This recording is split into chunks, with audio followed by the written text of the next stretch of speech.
Alright. Alright, one way that you can save money right now is like is saving your extra produce. So like I buy, fake carrots, 3-pound fake carrots. And then I don't always use them all. So the ones that I don't use by the time I'm ready to go shopping again and buy another bag of 3-pound carrots is I can chop them up and dehydrate them. So that's what I'm working on right now.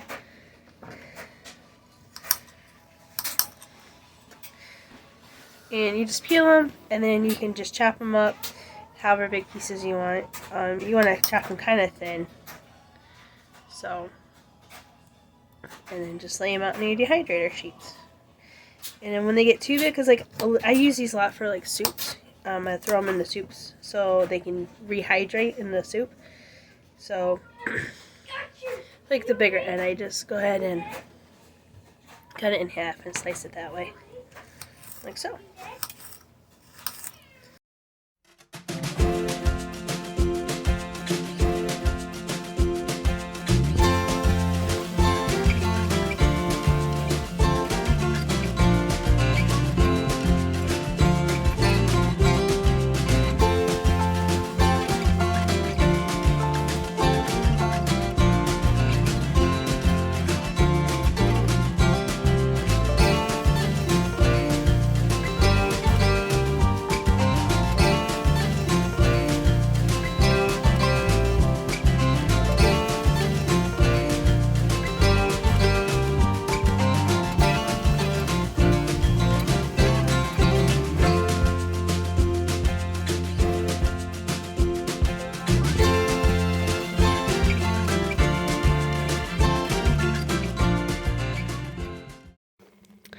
So I'm just laying them out, spraying them out, making sure all of them are laying flat. There's none on top of each other so they can get good airflow and dry out quickly.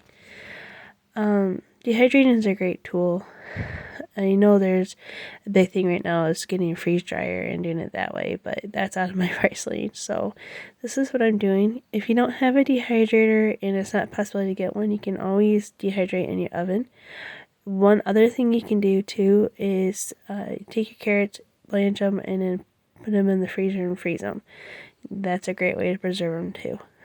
So right now, just trying to save every little bit of produce and groceries we can, as everything is going up horribly right now. So, yep. There you go. And then off to the dehydrator they go. Here's some mushrooms that I dehydrated. These are just coming out. So, you want them crispy, so they just broke right apart. Boop. Again, same thing. I bought a package of mushrooms, used about half of them. I put the rest on the dehydrator, and now I'll put these in my mushroom jar.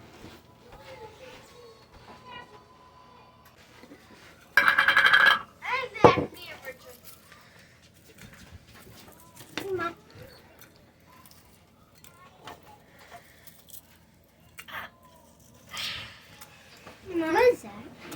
No, what are you making for supper? It's a pork and potatoes and carrot sticks.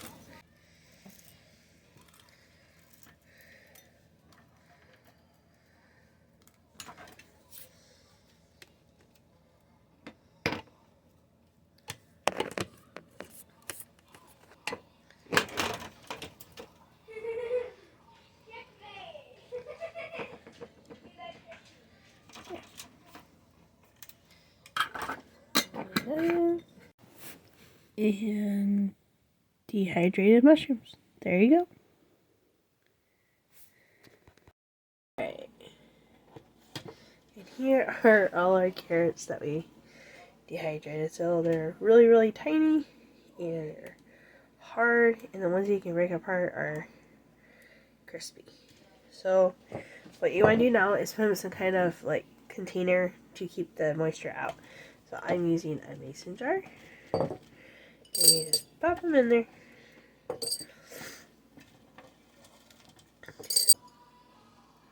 So yeah. They're super dried out.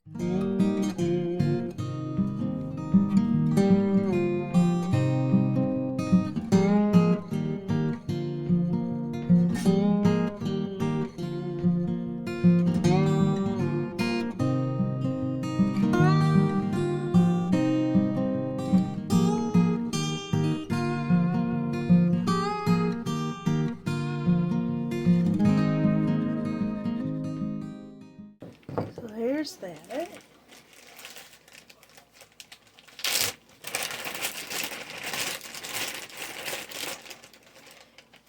They don't have to, but I bought some of these packets that just help keep the moisture out. So I'm going to throw this one there just to help keep it extra dry. If you don't have that, that's fine. But you might want to look into getting some. I got those off at Amazon. They're not all that expensive, so there you go. Dried carrots. Hey, I just wanted to hop on here and just talk a little bit. I know food preserving can be a lot of work. It's hard work, and a lot of times you have to do it in the middle of summer when it's really hot. It warms up the house.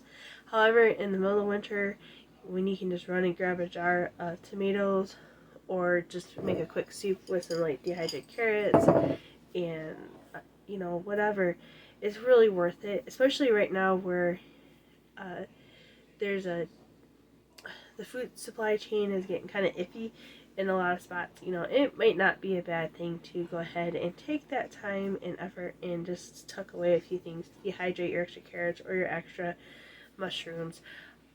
Grow some lettuce in the garden. Grow a couple tomatoes. Maybe can a couple tomatoes. If you have a pressure cooker, you know, go ahead and can some chicken. If you don't have a pressure cooker, you know, you can always, cook it up and freeze it, so for a quicker meal.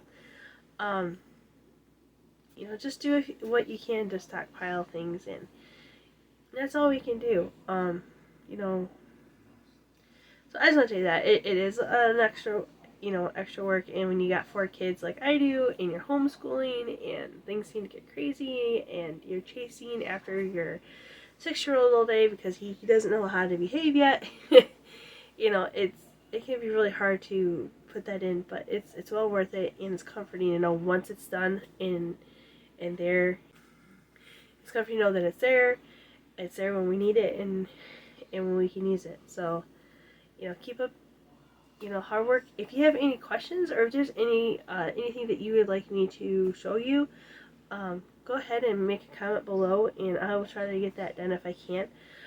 My roses are just starting to bloom, so hopefully there'll be a rose jelly video coming out, which is really cool. If you have roses, it's something fun you can do with them. If you didn't know, roses are edible, and not last year, but the year before, I made rose jelly, and it was amazing. So I will be hopefully getting a video out in that here within the next week or 2. So hope you enjoyed this video. Again, if you have any questions or comments, or would like to see something, go ahead and make a comment below. Don't forget to subscribe and hit the like button. Thanks. See you next time. Bye.